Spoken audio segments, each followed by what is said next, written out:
Je vous l'annonçais donc en titre, après la Mauritanie, le secrétaire général de l'ONU poursuit sa tournée dans la région. Ban Ki-moon ce samedi dans les camps de réfugiés sahraouis et dans les territoires libérés. Le secrétaire général de l'ONU a eu droit à un accueil enthousiaste de la part des Sahraouis qui espèrent la relance des négociations avant la fin de son mandat à la tête de l'ONU. Des camps des réfugiés sahraouis, l'envoyé spécial de Canal Algérie, Abdelmajid Benkassi. Une visite, la 4e du genre, d'un secrétaire général de l'ONU dans les camps des réfugiés sahraouis de Tindouf. Et c'est à Smara que Ban Ki-moon devait commencer sa visite avec un accueil grandiose des populations sahraouies qui l'attendaient. Seulement, Ban Ki-moon n'a pas pu descendre à terre devant l'enthousiasme des populations qui voulaient le voir pour lui exprimer leur exaspération quant à l'impossibilité pour l'ONU d'organiser le référendum pour l'autodétermination, une question qui traîne depuis 1991, avec surtout la fuite en avant du Maroc. Je suis très honoré d'effectuer cette visite aujourd'hui. J'ai eu une rencontre très importante avec le secrétaire général du Front Polisario, Mohamed Abdelaziz. J'ai saisi cette opportunité pour lui exprimer mes sincères remerciements pour l'accueil chaleureux qui nous a été réservé. J'ai été très ému de voir de mes propres yeux quelles étaient vos aspirations et vos challenges. Comme vous le savez, ce matin j'étais au camp de Smara, d'où j'ai entamé ma visite par une rencontre avec des écoliers et des représentants du mouvement associatif des jeunes sahraouis. J'ai été profondément touché et très ému par l'accueil chaleureux.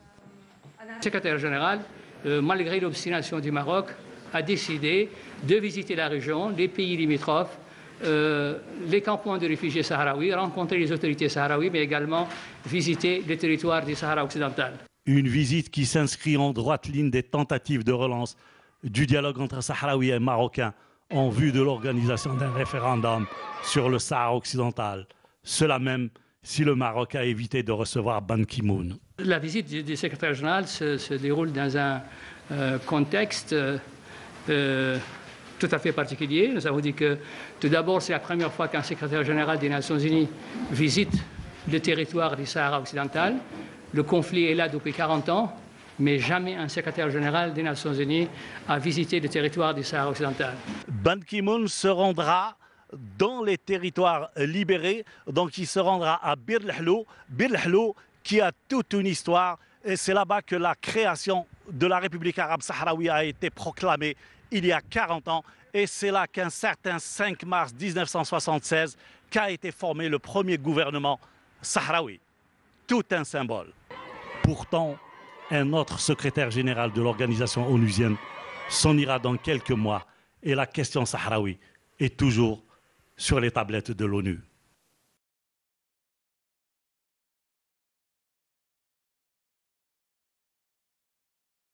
Une visite qui s'inscrit en droite ligne des tentatives de relance du dialogue entre Sahraouis et Marocains en vue de l'organisation d'un référendum sur le Sahara occidental.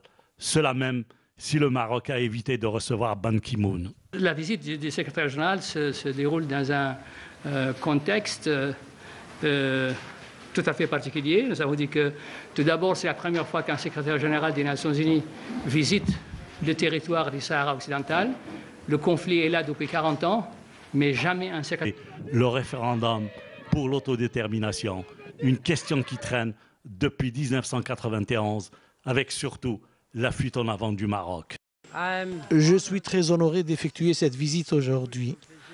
J'ai eu une rencontre très importante avec le secrétaire général du Front Polisario, Mohamed Abdelaziz. J'ai saisi cette opportunité pour lui exprimer mes sincères remerciements pour l'accueil chaleureux qui nous a été réservé. J'ai été très ému de voir de mes propres yeux quelles étaient vos aspirations et vos challenges. Comme vous le savez, ce matin j'étais au camp de Smara, d'où j'ai entamé ma visite par une rencontre avec des écoliers et des représentants du mouvement associatif des jeunes sahraouis. J'ai été profondément touché et très ému par l'accueil chaleureux. Le secrétaire général, malgré l'obstination du Maroc, a décidé de visiter la région, les pays limitrophes, les campements de réfugiés sahraouis, rencontrer les autorités sahraouies, mais également visiter le territoire du Sahara occidental. Je vous l'annonçais donc en titre, après la Mauritanie, le secrétaire général de l'ONU poursuit sa tournée dans la région.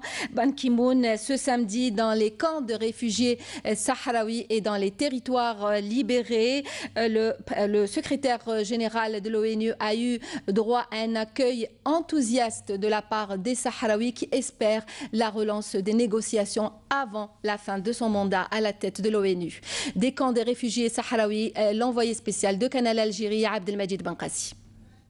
Une visite, la 4e du genre, d'un secrétaire général de l'ONU dans les camps des réfugiés sahraouis de Tindouf.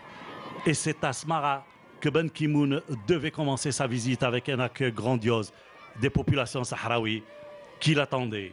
Seulement, Ban Ki-moon n'a pas pu descendre à terre devant l'enthousiasme des populations qui voulaient le voir pour lui exprimer leur exaspération quant à l'impossibilité pour l'ONU d'organiser